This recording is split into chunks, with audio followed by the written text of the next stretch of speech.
श्रीगणेशाय नमः। अथ श्री रुद्रविभूति स्तोत्र। नमः शिवाय रुद्राय कद्रुद्राय प्रचेतसे मीढुष्टमाय शर्वाय शिपिविष्टाय रंहसे नमस्ते कालकालाय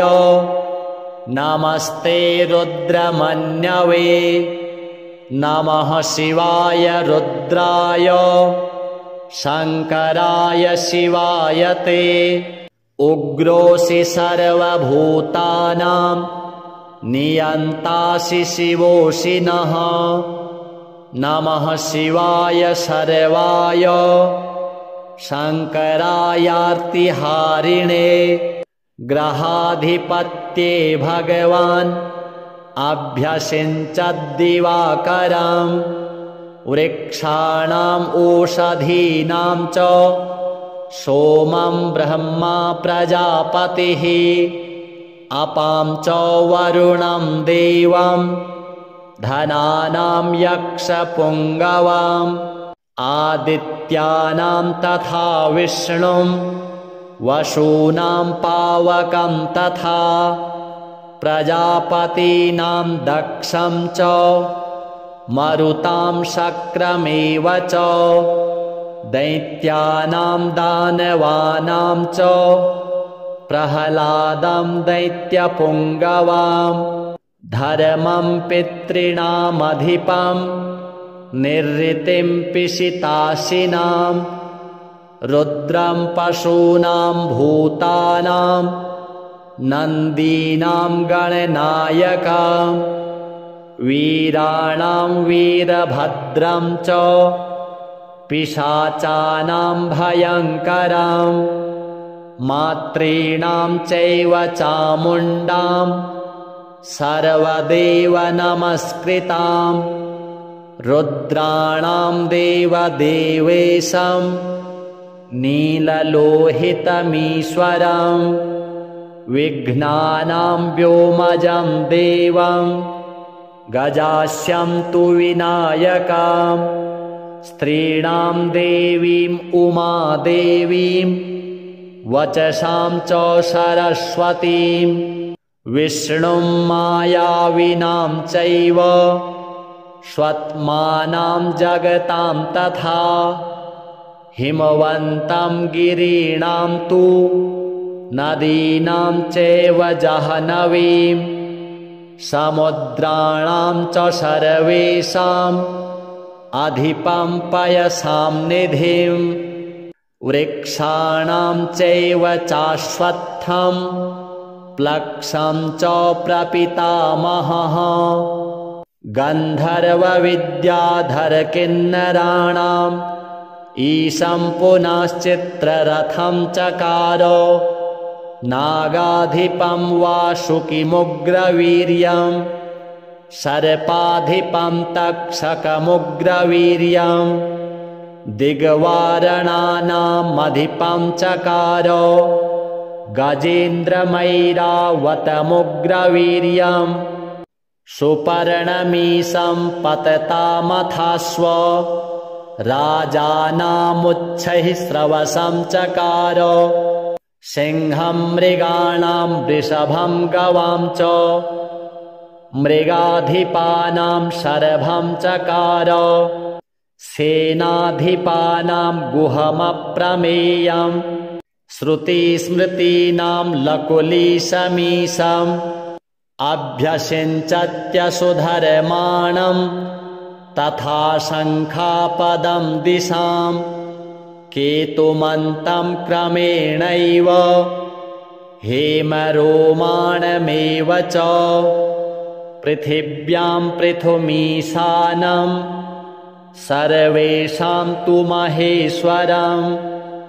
चतुरमूर्तिषु सर्वज्ञं शङ्करं वृषभध्वजं श्रीरुद्रदेवार्पणमस्तु। नमः शिवाय रुद्राय कद्रुद्राय प्रचेतसे मीढुष्टमाय शर्वाय शिपिविष्टाय रंहसे नमस्ते कालकालाय नमस्ते रुद्रमन्यवे नमः शिवाय रुद्राय शङ्कराय शिवाय ते उग्रोऽसि सर्वभूतानां नियन्तासि शिवोऽसि नः नमः शिवाय सर्वाय शङ्करायार्तिहारिणे ग्रहाधिपत्ये भगवान् अभ्यसिञ्चद्दिवाकरं वृक्षाणाम् ओषधीनां च सोमं ब्रह्मा प्रजापतिः अपां च वरुणं देवं धनानां यक्षपुङ्गवाम् आदित्यानां तथा विष्णुं वसूनां पावकं तथा प्रजापतीनां दक्षं च मरुतां शक्रमेव च दैत्यानां दानवानां च प्रह्लादं दैत्यपुङ्गवाम् धर्मं पितॄणामधिपं निर्ऋतिं पिशिताशिनां रुद्रं पशूनां भूतानां नन्दीनां गणनायकं वीराणां वीरभद्रं च पिशाचानां भयङ्करं मातॄणां चैव चामुण्डां सर्वदेव नमस्कृतां रुद्राणां देवदेवेशं नीललोहितमीश्वरं विघ्नानां व्योमजं देवं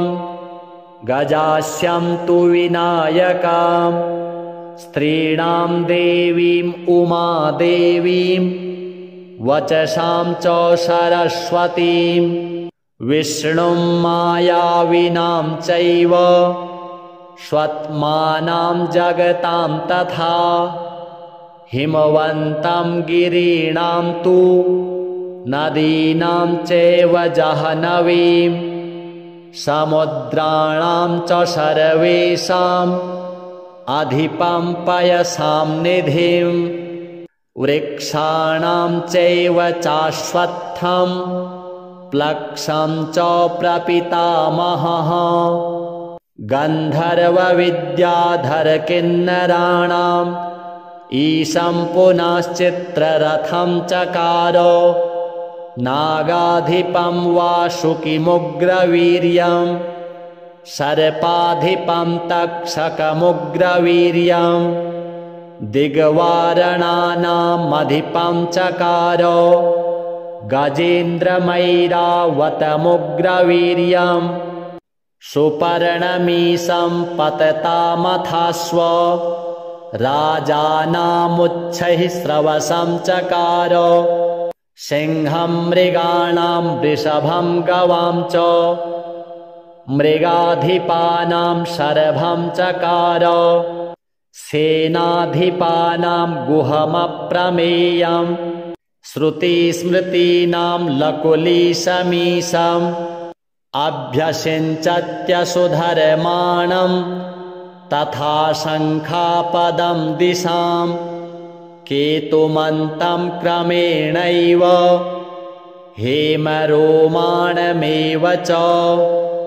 पृथिव्यां पृथुमीशानं सर्वेषां तु महेश्वरं चतुरमूर्तिषु सर्वज्ञं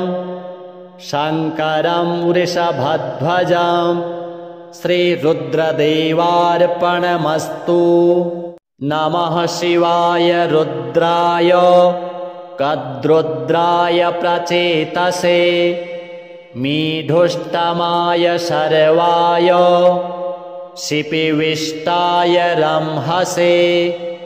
नमस्ते कालकालाय नमस्ते रुद्रमन्यवे नमः शिवाय रुद्राय शङ्कराय शिवाय ते उग्रोऽसि सर्वभूतानां नियन्तासि शिवोऽसि नः नमः शिवाय सर्वाय शङ्करायार्तिहारिणे ग्रहाधिपत्ये भगवान् अभ्यसिञ्चद्दिवाकरं वृक्षाणाम् ओषधीनां च सोमं ब्रह्मा प्रजापतिः अपां च वरुणं देवं धनानां यक्षपुङ्गवाम् आदित्यानां तथा विष्णुं वसूनां पावकं तथा प्रजापतीनां दक्षं च मरुतां शक्रमेव च दैत्यानां दानवानां च प्रह्लादं दैत्यपुङ्गवाम् धर्मं पितॄणामधिपं निरृतिं पिशिताशिनां रुद्रं पशूनां भूतानां नन्दीनां गणनायकं वीराणां वीरभद्रं च पिशाचानां भयङ्करं मातॄणां चैव चामुण्डां सर्वदेव नमस्कृतां रुद्राणां देवदेवेशं नीललोहितमीश्वरं विघ्नानां व्योमजं देवं गजास्यं तु विनायकं स्त्रीणां देवीम् उमादेवीं वचसां च सरस्वतीं विष्णुं मायाविनां चैव स्वत्मानां जगतां तथा हिमवन्तं गिरीणां तु नदीनां चैव जाह्नवीं समुद्राणां च सर्वेषाम् अधिपं पयसां निधिं वृक्षाणां चैव चाश्वत्थं प्लक्षं च प्रपितामहः गन्धर्वविद्याधरकिन्नराणाम् ईशं पुनश्चित्ररथं चकार नागाधिपं वासुकिमुग्रवीर्यं सर्पाधिपं तक्षकमुग्रवीर्यं दिग्वारणानामधिपं चकार गजेन्द्रमैरावतमुग्रवीर्यं सुपर्णमीशं पततामथास्व राजानामुच्छैः स्रवसं चकार सिंहं मृगाणां वृषभं गवां च मृगाधिपानां शरभं चकार सेनाधिपानां गुहमप्रमेयं श्रुतिस्मृतीनां लकुलीशमीशम् अभ्यसिञ्चत्यसुधर्माणं तथा शङ्खापदं दिशां केतुमन्तं क्रमेणैव हेमरोमाणमेव च पृथिव्यां पृथुमीशानं सर्वेषां तु महेश्वरं चतुरमूर्तिषु सर्वज्ञं शङ्करं वृषभध्वजं श्रीरुद्रदेवार्पणमस्तु। नमः शिवाय रुद्राय कद्रुद्राय प्रचेतसे मीढुष्टमाय सर्वाय शिपिविष्टाय रंहसे नमस्ते कालकालाय नमस्ते रुद्रमन्यवे नमः शिवाय रुद्राय शङ्कराय शिवाय ते उग्रोऽसि सर्वभूतानां नियन्तासि शिवोऽसि नः नमः शिवाय सर्वाय शङ्करायार्तिहारिणे ग्रहाधिपत्ये भगवान् अभ्यसिञ्चद्दिवाकरम् वृक्षाणाम् ओषधीनां च सोमं ब्रह्मा प्रजापतिः अपां च वरुणं देवं धनानां यक्षपुङ्गवाम् आदित्यानां तथा विष्णुं वसूनां पावकं तथा प्रजापतीनां दक्षं च मरुतां शक्रमेव च दैत्यानां दानवानां च प्रह्लादं दैत्यपुङ्गवां धर्मं पितॄणामधिपं निरृतिं पिशिताशिनां रुद्रं पशूनां भूतानां नन्दीनां गणनायकं वीराणां वीरभद्रं च पिशाचानां भयङ्करं मातॄणां चैव चामुण्डां सर्वदेव नमस्कृतां रुद्राणां देवदेवेशं नीललोहितमीश्वरं विघ्नानां व्योमजं देवं गजास्यं तु विनायकं स्त्रीणां देवीम् उमादेवीं वचसां च सरस्वतीं विष्णुं मायाविनां चैव स्वत्मानां जगतां तथा हिमवन्तं गिरीणां तु नदीनां चैव जाह्नवीं समुद्राणां च सर्वेषाम् अधिपं पयसां निधिं वृक्षाणां चैव चाश्वत्थं प्लक्षं च प्रपितामहः गन्धर्वविद्याधरकिन्नराणाम् ईशं पुनश्चित्ररथं चकार नागाधिपं वासुकिमुग्रवीर्यं सर्पाधिपं तक्षकमुग्रवीर्यं दिग्वारणानामधिपं चकार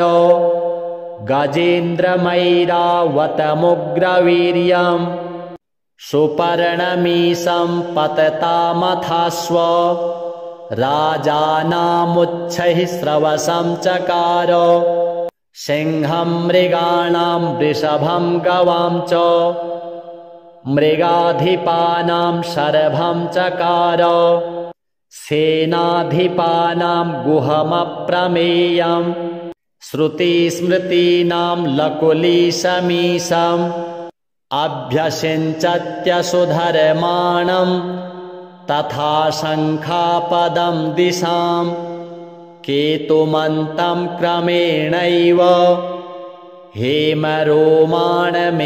च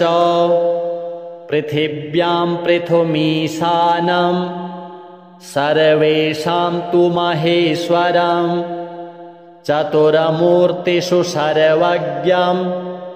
शङ्करं वृषभध्वजं श्रीरुद्रदेवार्पणमस्तु। नमः शिवाय रुद्राय कद्रुद्राय प्रचेतसे मीढुष्टमाय शर्वाय शिपिविष्टाय रंहसे नमस्ते कालकालाय नमस्ते रुद्रमन्यवे नमः शिवाय रुद्राय शङ्कराय शिवाय ते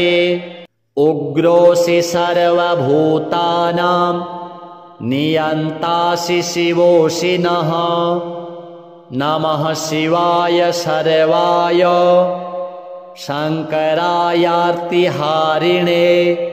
ग्रहाधिपत्ये भगवान् अभ्यसिञ्चद्दिवाकरम् वृक्षाणाम् ओषधीनां च सोमं ब्रह्मा प्रजापतिः अपां च वरुणं देवं धनानां यक्षपुङ्गवाम् आदित्यानां तथा विष्णुं वसूनां पावकं तथा प्रजापतीनां दक्षं च मरुतां शक्रमेव च दैत्यानां दानवानां च प्रह्लादं दैत्यपुङ्गवाम् धर्मं पितॄणामधिपं निरृतिं पिशिताशिनां रुद्रं पशूनां भूतानां नन्दीनां गणनायकं वीराणां वीरभद्रं च पिशाचानां भयङ्करं मातॄणां चैव चामुण्डां सर्वदेव नमस्कृतां रुद्राणां देवदेवेशं नीललोहितमीश्वरं विघ्नानां व्योमजं देवं गजास्यं तु विनायकं स्त्रीणां देवीम् उमादेवीं वचसां च सरस्वतीं विष्णुं मायाविनां चैव स्वत्मानां जगतां तथा हिमवन्तं गिरीणां तु नदीनां चैव जाह्नवीं समुद्राणां च सर्वेषाम् अधिपं पयसां निधिं वृक्षाणां चैव चाश्वत्थं प्लक्षं च प्रपितामहः गन्धर्वविद्याधरकिन्नराणाम् ईशं पुनश्चित्ररथं चकार नागाधिपं वासुकिमुग्रवीर्यं सर्पाधिपं तक्षकमुग्रवीर्यं दिग्वारणानामधिपं चकार गजेन्द्रमैरावतमुग्रवीर्यं सुपर्णमीशं पततामथास्व राजानामुच्छैः स्रवसं चकार सिंहं मृगाणां वृषभं गवां च मृगाधिपानां शरभं चकार सेनाधिपानां गुहमप्रमेयं श्रुतिस्मृतीनां लकुलीशमीशम् अभ्यसिञ्चत्यसुधर्माणं तथा शङ्खापदं दिशां केतुमन्तं क्रमेणैव हेमरोमाणमेव च पृथिव्यां पृथुमीशानं सर्वेषां तु महेश्वरं चतुरमूर्तिषु सर्वज्ञं शङ्करं वृषभध्वजं श्रीरुद्रदेवार्पणमस्तु। नमः शिवाय रुद्राय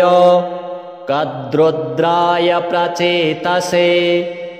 मीढुष्टमाय शर्वाय शिपिविष्टाय रंहसे नमस्ते कालकालाय नमस्ते रुद्रमन्यवे नमः शिवाय रुद्राय शङ्कराय शिवाय ते उग्रोऽसि सर्वभूतानां नियन्तासि शिवोऽसि नः नमः शिवाय सर्वाय शङ्करायार्तिहारिणे ग्रहाधिपत्ये भगवान् अभ्यसिञ्चद्दिवाकरं वृक्षाणाम् ओषधीनां च सोमं ब्रह्मा प्रजापतिः अपां च वरुणं देवं धनानां यक्षपुङ्गवाम् आदित्यानां तथा विष्णुं वसूनां पावकं तथा प्रजापतीनां दक्षं च मरुतां शक्रमेव च दैत्यानां दानवानां च प्रह्लादं दैत्यपुङ्गवां धर्मं पितॄणामधिपं निर्ऋतिं पिशिताशिनां रुद्रं पशूनां भूतानां नन्दीनां गणनायकं वीराणां वीरभद्रं च पिशाचानां भयङ्करं मातॄणां चैव चामुण्डां सर्वदेव नमस्कृतां रुद्राणां देवदेवेशं नीललोहितमीश्वरं विघ्नानां व्योमजं देवं गजास्यं तु विनायकं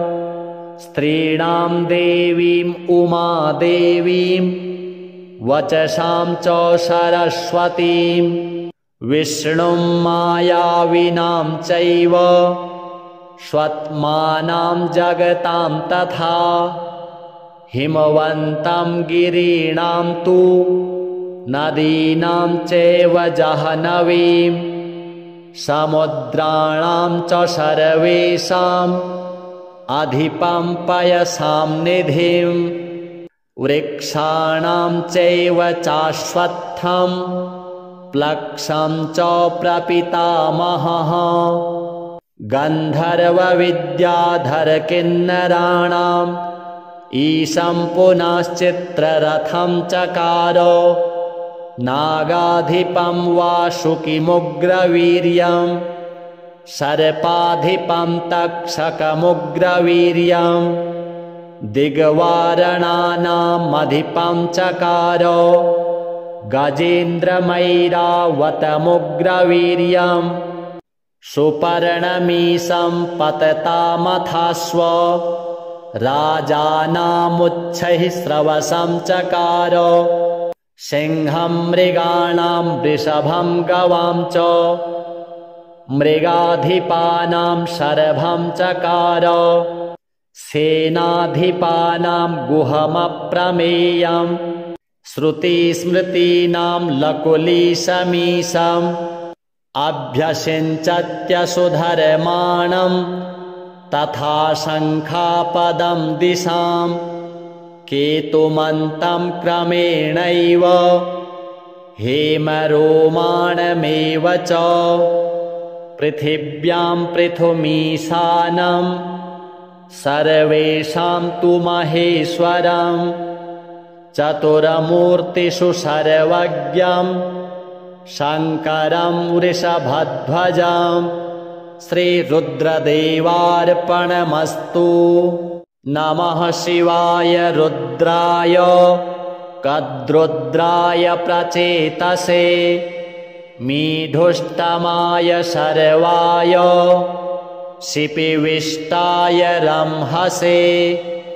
नमस्ते कालकालाय नमस्ते रुद्रमन्यवे नमः शिवाय रुद्राय शङ्कराय शिवाय ते उग्रोऽसि सर्वभूतानां नियन्तासि शिवोऽसि नः नमः शिवाय सर्वाय शङ्करायार्तिहारिणे ग्रहाधिपत्ये भगवान् अभ्यसिञ्चद्दिवाकरं वृक्षाणाम् ओषधीनां च सोमं ब्रह्मा प्रजापतिः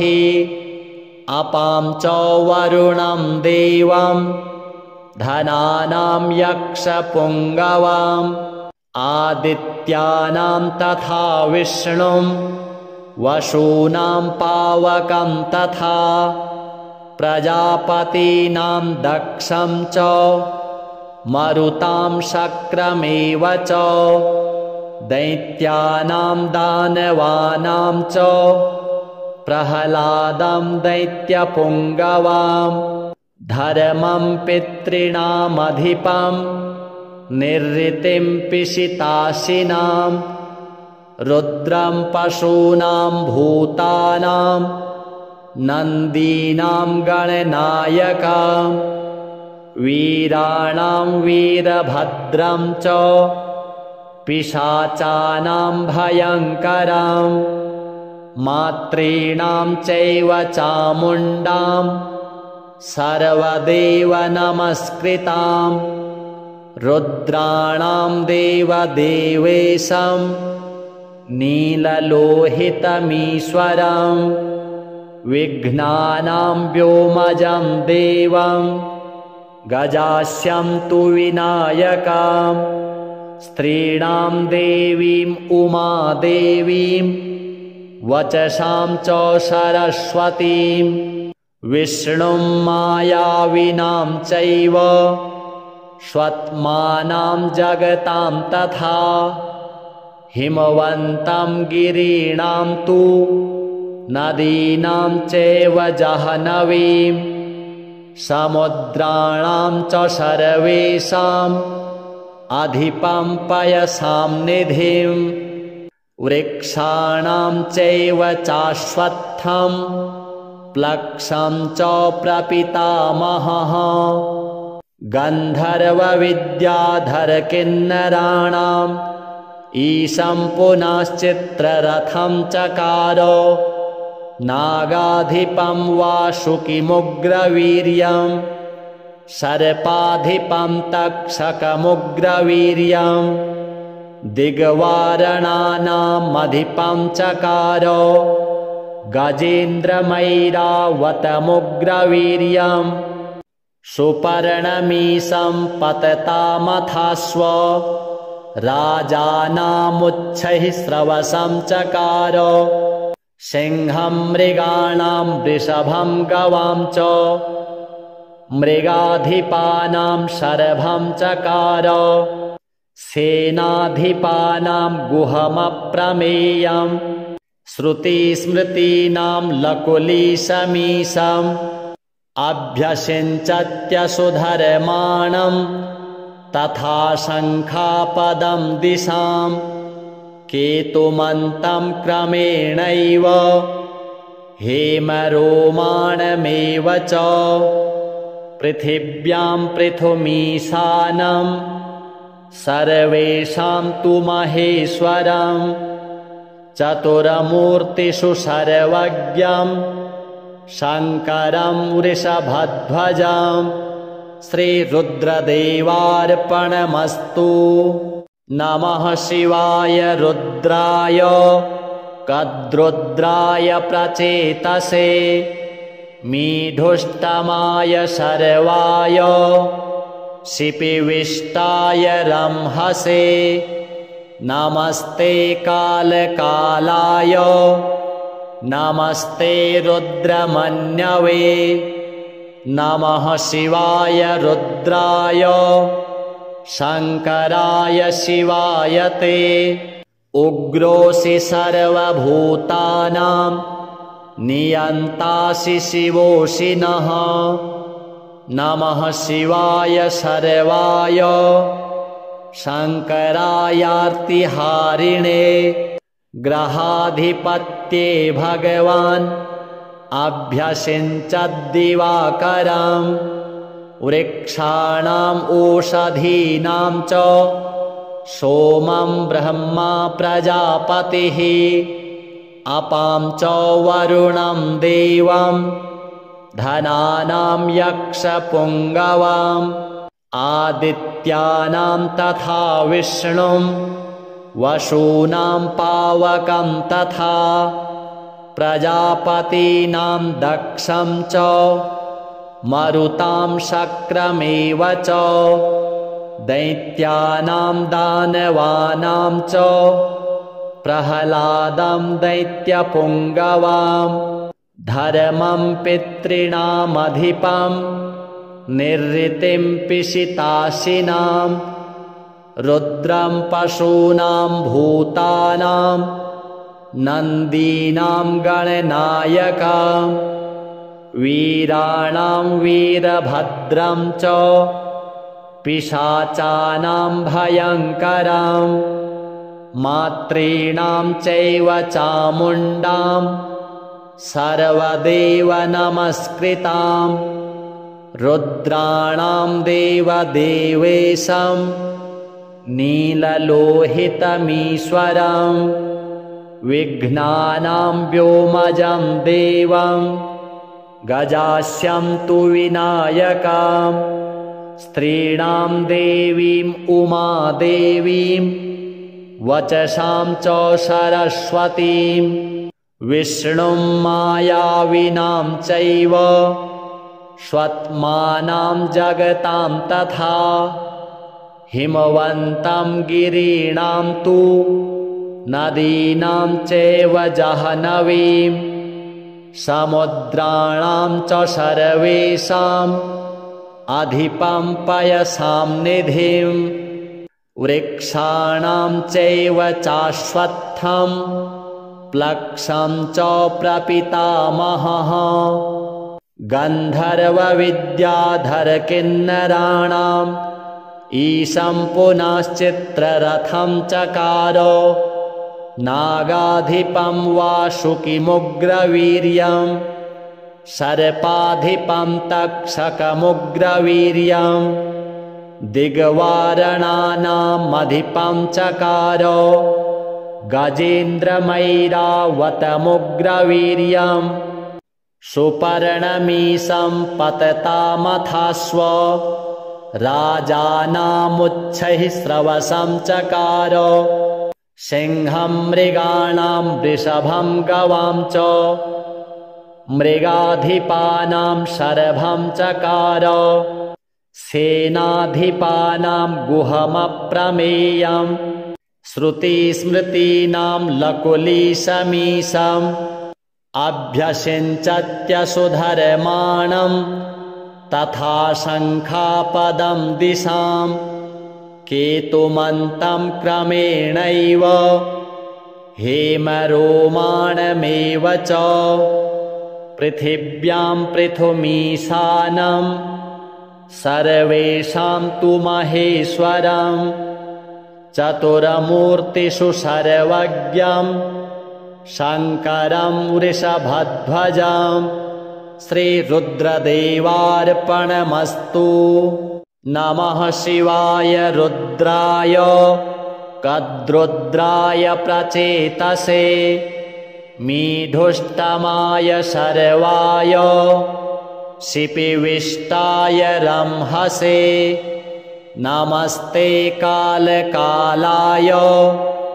नमस्ते रुद्रमन्यवे नमः शिवाय रुद्राय शङ्कराय शिवाय ते उग्रोऽसि सर्वभूतानां नियन्तासि शिवोऽसि नः नमः शिवाय सर्वाय शङ्करायार्तिहारिणे ग्रहाधिपत्ये भगवान् अभ्यसिञ्चद्दिवाकरं वृक्षाणाम् ओषधीनां च सोमं ब्रह्मा प्रजापतिः अपां च वरुणं देवं धनानां यक्षपुङ्गवाम् आदित्यानां तथा विष्णुं वसूनां पावकं तथा प्रजापतीनां दक्षं च मरुतां शक्रमेव च दैत्यानां दानवानां च प्रह्लादं दैत्यपुङ्गवां धर्मं पितॄणामधिपं निर्ऋतिं पिशिताशिनां रुद्रं पशूनां भूतानां नन्दीनां गणनायकं वीराणां वीरभद्रं च पिशाचानां भयङ्करं मातॄणां चैव चामुण्डां सर्वदेव नमस्कृतां रुद्राणां देवदेवेशं नीललोहितमीश्वरं विघ्नानां व्योमजं देवं गजास्यं तु विनायकं स्त्रीणां देवीम् उमादेवीं वचसां च सरस्वतीं विष्णुं मायाविनां चैव स्वत्मानां जगतां तथा हिमवन्तं गिरीणां तु नदीनां चैव जाह्नवीं समुद्राणां च सर्वेषाम् अधिपं पयसां निधिं वृक्षाणां चैव चाश्वत्थं प्लक्षं च प्रपितामहः गन्धर्वविद्याधरकिन्नराणाम् ईशं पुनश्चित्ररथं चकार नागाधिपं वासुकिमुग्रवीर्यं सर्पाधिपं तक्षकमुग्रवीर्यं दिग्वारणानामधिपं चकार गजेन्द्रमैरावतमुग्रवीर्यं सुपर्णमीशं पततामथाश्व राजानामुच्छैः स्रवसं चकार सिंहं मृगाणां वृषभं गवां च मृगाधिपानां शरभं चकार सेनाधिपानां गुहमप्रमेयं श्रुतिस्मृतीनां लकुलीशमीशम् अभ्यसिञ्चत्यसुधर्माणं तथा शङ्खापदं दिशां केतुमन्तं क्रमेणैव हेमरोमाणमेव च पृथिव्यां पृथुमीशानं सर्वेषां तु महेश्वरं चतुरमूर्तिषु सर्वज्ञं शङ्करं वृषभध्वजं श्रीरुद्रदेवार्पणमस्तु। नमः शिवाय रुद्राय कद्रुद्राय प्रचेतसे मीढुष्टमाय शर्वाय शिपिविष्टाय रंहसे नमस्ते कालकालाय नमस्ते रुद्रमन्यवे नमः शिवाय रुद्राय शङ्कराय शिवाय ते उग्रोऽसि सर्वभूतानां नियन्तासि शिवोऽसि नः नमः शिवाय सर्वाय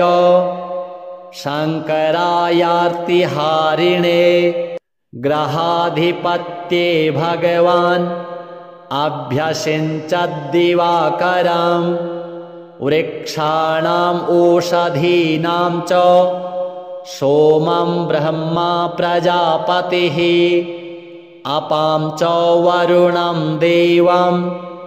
धनानां यक्षपुङ्गवाम् आदित्यानां तथा विष्णुं वसूनां पावकं तथा प्रजापतीनां दक्षं च मरुतां शक्रमेव च दैत्यानां दानवानां च प्रह्लादं दैत्यपुङ्गवां धर्मं पितॄणामधिपं निरृतिं पिशिताशिनां रुद्रं पशूनां भूतानां नन्दीनां गणनायकं वीराणां वीरभद्रं च पिशाचानां भयङ्करं मातॄणां चैव चामुण्डां सर्वदेव नमस्कृतां रुद्राणां देवदेवेशं नीललोहितमीश्वरं विघ्नानां व्योमजं देवं गजास्यं तु विनायकां स्त्रीणां देवीम् उमादेवीं वचसां च सरस्वतीं विष्णुं मायाविनां चैव स्वत्मानां जगतां तथा हिमवन्तं गिरीणां तु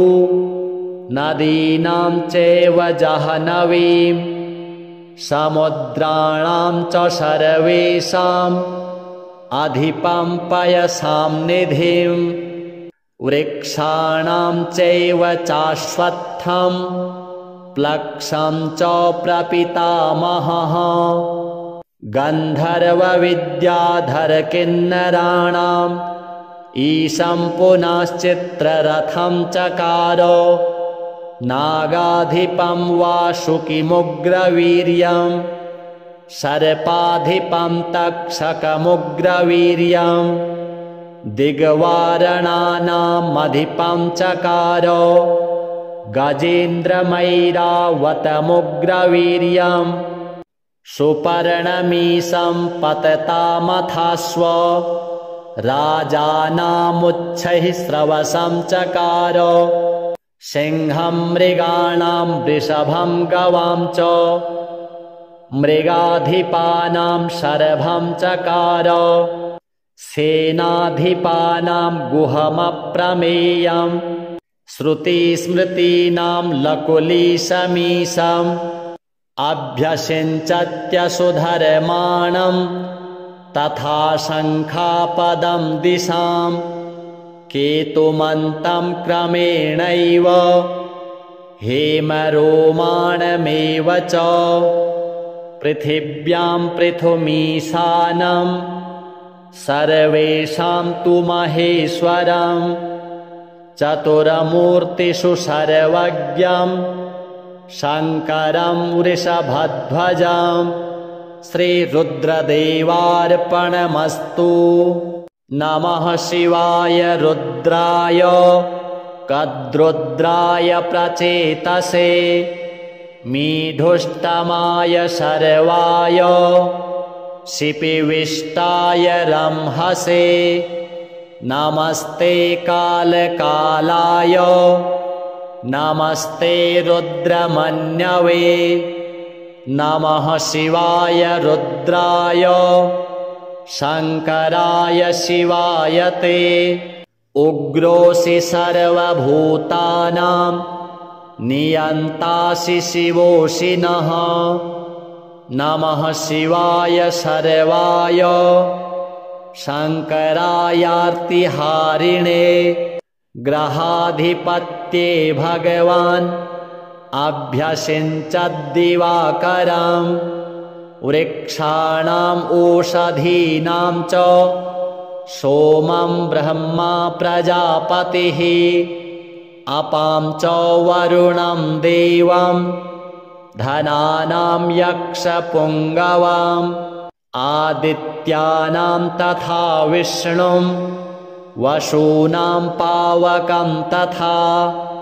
प्रजापतीनां दक्षं च मरुतां शक्रमेव च दैत्यानां दानवानां च प्रह्लादं दैत्यपुङ्गवां धर्मं पितॄणामधिपं निरृतिं पिशिताशिनां रुद्रं पशूनां भूतानां नन्दीनां गणनायकं वीराणां वीरभद्रं च पिशाचानां भयङ्करं मातॄणां चैव चामुण्डां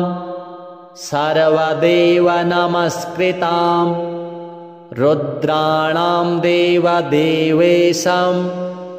नीललोहितमीश्वरं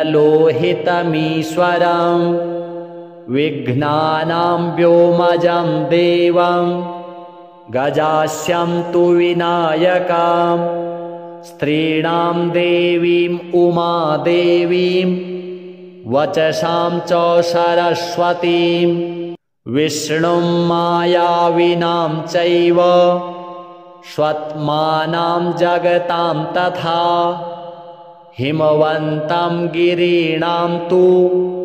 नदीनां चैव जाह्नवीं समुद्राणां च सर्वेषाम् अधिपं पयसां निधिं वृक्षाणां चैव चाश्वत्थं प्लक्षं च प्रपितामहः गन्धर्वविद्याधरकिन्नराणाम् ईशं पुनश्चित्ररथं चकार नागाधिपं वासुकिमुग्रवीर्यं सर्पाधिपं तक्षकमुग्रवीर्यं दिग्वारणानामधिपं चकार गजेन्द्रमैरावतमुग्रवीर्यं सुपर्णमीशं पततामथास्व राजानामुच्छैः स्रवसं चकार सिंहं मृगाणां वृषभं गवां च मृगाधिपानां शरभं चकार सेनाधिपानां गुहमप्रमेयं श्रुतिस्मृतीनां लकुलीशमीशम् अभ्यसिञ्चत्यसुधर्माणं तथा शङ्खापदं दिशां केतुमन्तं क्रमेणैव हेमरोमाणमेव च पृथिव्यां पृथुमीशानं सर्वेषां तु महेश्वरं चतुरमूर्तिषु सर्वज्ञं शङ्करं वृषभध्वजं श्रीरुद्रदेवार्पणमस्तु।